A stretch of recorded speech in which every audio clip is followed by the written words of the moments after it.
ხმაური იყო თბილისის მერიასთან, აქ დაპირისპირება მოხდა პოლიციელებსა და დევნილებს შორის. თბილისის ზღვასთან მცხოვრებმა დევნილებმა მერიასთან გზის გადაკეტვა სცადეს.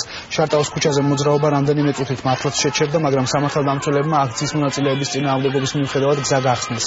აქციის მონაწილეები თბილისის მერთან შეხვედრას და გამოსახლების შეჩერებას მოითხოვენ. მერიაში კი აცხადებენ, რომ ამ გადაწყვეტილების მიღება მათი კომპეტენცია არ არის.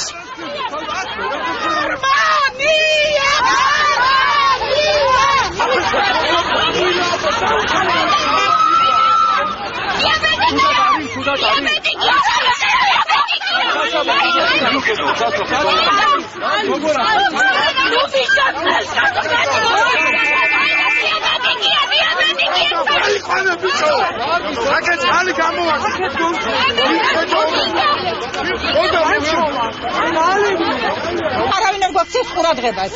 ახლა მეტი გზა ვეღარ გამოვნახეთ, ეს უნდა გადავაკეთოთ. ქუჩაში ჩემი წყვილა, სამრობა გვაკეთებია ბინები.